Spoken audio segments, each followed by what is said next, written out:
नंदीग्राम, जब भी मैं यह शब्द सुनता हूँ मेरे जहन में दो स्थान आते हैं। पहला नंदीग्राम तो वो जहाँ पे राजा भरत ने 14 वर्ष तक रह के अपने कुशल शासन द्वारा राम राज्य की नींव रखी थी। दूसरा नंदीग्राम अपने बंगाल का नंदीग्राम। नंदीग्राम के रण की शुरुआत होती है 2007 में, जहाँ पे शुभेंदु अधिकारी और ममता बनर्जी की जोड़ी ने 34 साल से चल रहे लेफ्ट की चूल्हे हिला दी। मसलन 2011 में 34 साल से चल रहे लेफ्ट शासन का अंत हो गया।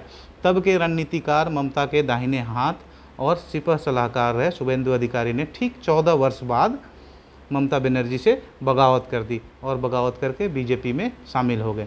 बीजेपी में शामिल होने के बाद उन्होंने नंदीग्राम से ही इलेक्शन कंटेस्ट किया और उनको चुनौती दी ममता बनर्जी ने।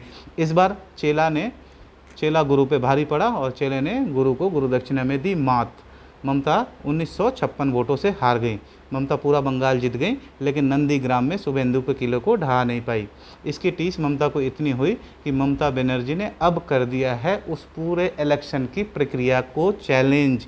ममता बनर्जी ने शुभेंदु अधिकारी पे ये इल्ज़ाम लगाया है कि इनके लोगों ने इलेक्शन में धांधली की और ममता बनर्जी ने जब रिक्वेस्ट की वोटों के रिकाउंटिंग के लिए तो उनके रिक्वेस्ट को नहीं सुना गया। ममता बनर्जी ने कलकत्ता हाई कोर्ट में फाइल कर दी है एक पिटीशन, जिसको हम कहते हैं इलेक्शन पिटीशन। अब क्या शुभेंदु अधिकारी रहेंगे या जाएंगे? क्या होता है इलेक्शन पिटीशन, कौन से कानून के अंतर्गत इलेक्शन पिटीशन फाइल की जाती है और किन किन आधार पर इलेक्शन पिटीशन फाइल की जाती है, आज हम इसकी चर्चा करने की कोशिश करेंगे और समझेंगे कि क्या क्या हैं इसके कानूनी बिंदु। नमस्कार, आप सभी का स्वागत है आज के इस वीडियो ब्लॉग में। आज हम बात करेंगे इलेक्शन पिटीशन की। जैसा कि हम सब जानते हैं कि हमारे देश में चुनाव कराने की जिम्मेदारी चुनाव आयोग की होती है। चुनाव आयोग की जिम्मेदारी एक क्षेत्र में तब तक ही रहती है जब तक कि वहाँ चुनाव अधिकारी किसी कैंडिडेट के विनिंग को डिक्लेयर न कर दे। बाकायदा एक फॉर्म 20 होता है जिस पे चुनाव अधिकारी साइन करते हैं और घोषणा करते हैं कि ये उम्मीदवार इस इलाके से विजयी हुआ। ठीक है, इलेक्शन कमीशन के डिक्लेरेशन के बाद सिर्फ एक रास्ता है जिससे किसी उम्मीदवार के चयन को चुनौती दी जा सकती है, वो है इलेक्शन पिटीशन। उसके क्या ग्राउंड्स हैं? सबसे पहले हम देखते हैं कि इलेक्शन पिटीशन जब फाइल करते हैं तो उसके ग्राउंड्स क्या होते हैं, किन किन ग्राउंड्स पे कोर्ट को यह पावर है कि किसी इलेक्शन को रद्द कर दे या किसी कैंडिडेट की चयन को अवैध घोषित कर दे। सबसे पहला ग्राउंड है कि जिस दिन उस व्यक्ति ने नामांकन फाइल की थी उस दिन वह नामांकन करने के योग्य नहीं था, किसी भी चुनाव लड़ने के लिए जो एलिजिबिलिटी क्राइटेरिया होती है उस पर फिट नहीं बैठ रहा था। तो पहला तो ये। दूसरा, उसने कोई ना कोई धांधली की है, कोई ना कोई मेल प्रैक्टिस को अपनाया है। मेल प्रैक्टिस उसने खुद की है या किसी उसके चुनाव के एजेंट ने की है या उसके किसी प्रतिनिधि ने की है, उसकी सहमति से की है। अगर ऐसा कोई व्यक्ति पाया जाता है करते हुए तो उसका चुनाव भी अवैध घोषित किया जा सकता है या रद्द किया जा सकता है। आगे क्या है कि उसने जो नॉमिनेशन भरा था वो इम्प्रॉपर था।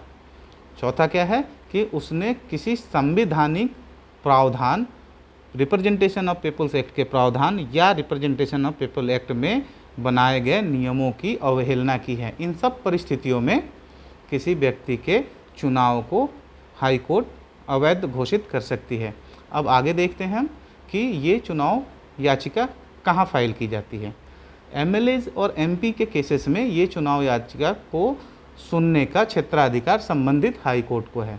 वहीं अगर हम देखते हैं होता है ग्राम पंचायत जो होते हैं, ग्राम पंचायत में यह किसी मुंसिफ मजिस्ट्रेट को दिया गया है एज पर section 88 representation of people act में। इसके प्रावधान है कि अगर ग्राम पंचायत किसी सरपंच का या पंचायत का चुनाव है, अगर उसको कोई व्यक्ति चैलेंज करता है तो उसको मुंसिफ मजिस्ट्रेट के पास उसका पावर है, उसको नोटिफाइड करके हाई कोर्ट पावर दे रखती है। उसी तरीके से अगर कॉरपोरेशन का कोई चुनाव होता है तो डिस्ट्रिक्ट जज के नोटिफाई किया जाता है। ये सारे जो ट्रायल होते हैं ये हाई कोर्ट के सुपरविजन में होते हैं। आज हमारा विषय है कि एमएलए चुनाव पे, तो हम ये मान के चलते हैं और हम ये कहते हैं कि हाई कोर्ट के पास इसका ओरिजिनल जुरिस्डिक्शन होता है। इसमें एक और लीगल प्रोविजन है कि इस याचिका को 45 दिन के अंदर, जिस दिन चुनाव की घोषणा होती है उस दिन से 45 दिन के अंदर फाइल करना जरूरी है। तो क्षेत्राधिकार हमने बता दिया, लिमिटेशन हमने बता दिया, ग्राउंड्स मैंने बता दिया जो सेक्शन 100 में ग्राउंड्स दिए गए हैं।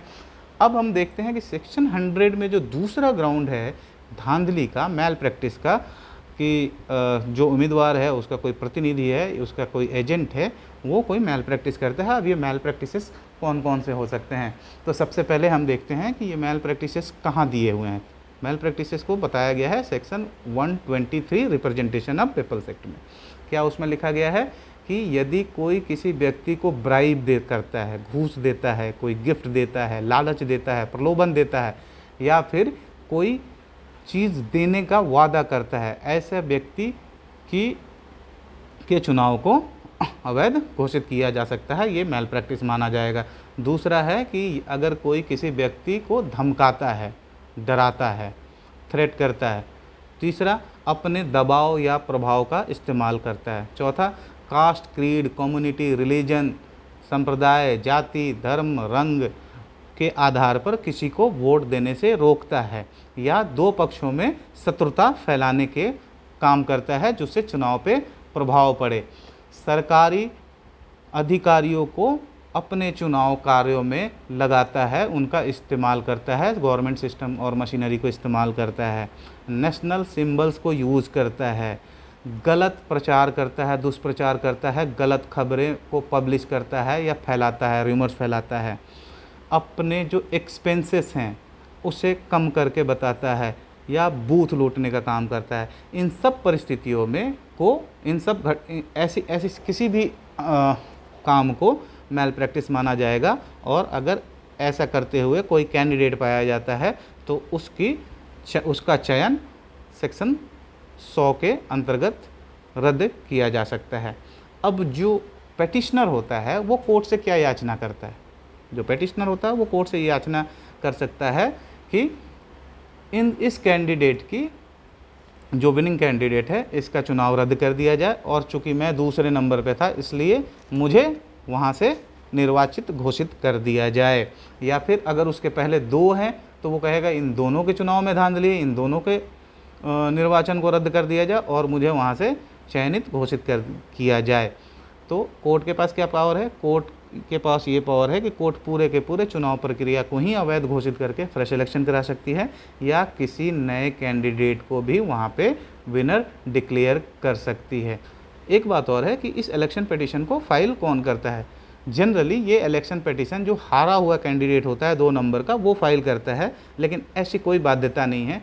कोई भी कैंडिडेट, चाहे वो एक जीता हुआ कैंडिडेट को छोड़कर जितने कैंडिडेट हैं उनमें से कोई भी यह इलेक्शन पिटीशन लेके 45 दिन के अंदर संबंधित हाई कोर्ट में जा सकता है, या फिर उस क्षेत्र का कोई भी वोटर भी इस इलेक्शन पिटीशन को फाइल कर सकता है। तो अगर आप वहाँ उस क्षेत्र के वोटर हैं तो आपके पास भी ये शक्तियाँ प्राप्त है कि आप इसी इलेक्शन को चैलेंज करें, उसे कंटेस्ट करें। ये इलेक्शन पिटीशन इतना महत्वपूर्ण क्यों है? हम जानते हैं सब कि गवर्नमेंट को चुनना और वोट देने का अधिकार हमारा सबसे महत्वपूर्ण अधिकार है, और एक चुनाव हो जाने के बाद हमारे पास, एक चुनाव के डिक्लेरेशन होने के बाद अगर किसी ने अनफेयर मीन्स से उस चुनाव को जीतने की कोशिश की है या जीत गया है तो हम उसे चैलेंज कर सकते हैं। इससे संबंधित एक बहुत ही फेमस केस है जो मैं आज आपको बताऊंगा। एक 1971 के इलेक्शन में रायबरेली से राजनारायण ने इंदिरा गांधी के खिलाफ कॉन्टेस्ट किया था। इलेक्शन के पश्चात राजनारायण ने इलाहाबाद हाई कोर्ट में एक इलेक्शन पिटीशन दायर की और उन्होंने आरोप लगाया कि इंदिरा गांधी ने, उन्होंने कई आरोप लगाए, उसमें से मुख्य आरोप ये था कि उन्होंने कहा कि इंदिरा गांधी ने सरकारी मशीनरी का उपयोग किया अपने चुनाव प्रचार के लिए, अपने कैंपेन को मैनेज करने के लिए। इलाहाबाद हाई कोर्ट ने इंदिरा गांधी को इस आरोप का दोषी पाया और इलाहाबाद हाई कोर्ट ने के जस्टिस जगमोहन ने ये फैसला सुनाया कि इंदिरा गांधी को दोषी पाते हुए और उन्हें 6 साल तक किसी भी चुनाव लड़ने से प्रतिबंधित कर दिया। जस्टिस जगमोहन का फैसला आता है, उन्होंने इंदिरा गांधी के इलेक्शन को अवैध घोषित किया और इंदिरा गांधी को पनिश किया कि अब वो 6 साल तक कोई भी चुनाव नहीं लड़ सकती। इस पर क्या हुआ कि आप टाइमिंग देखें कि 12 जून 1975 को जस्टिस जगमोहन ने इंदिरा गांधी को चुनाव लड़ने से प्रतिबंधित कर दिया। उसके बाद अब इंदिरा गांधी कहीं की सदस्य तो रही नहीं, उनकी पार्टी जीत जरूर गई थी, अब वो प्रधानमंत्री हो नहीं सकती थी क्योंकि 6 महीने के अंदर आपको चुन के आना ज़रूरी है यदि आप किसी भी हाउस के मेंबर्स नहीं हैं तो। उसके बाद इंदिरा गांधी ने क्या की, इंदिरा गांधी ने 26 जून 1975 को पूरे भारत में इमरजेंसी लगा दी। तो एक इलेक्शन पिटीशन ने इस देश पे इमरजेंसी ला दी। तो इतनी होती है ताकत कि प्रधानमंत्री के इलेक्शन को भी चैलेंज किया गया है इस देश में, और इस देश की कोर्ट ने उसको सही माना है। तो आज के लिए बस इतना ही। आशा करता हूँ कि हमारा जो मुख्य विषय था इलेक्शन पिटीशन, उसके कानूनी पहलू को आप समझ गए होंगे। यदि कोई आपके प्रश्न हो तो हमें कमेंट करके ज़रूर बताएं।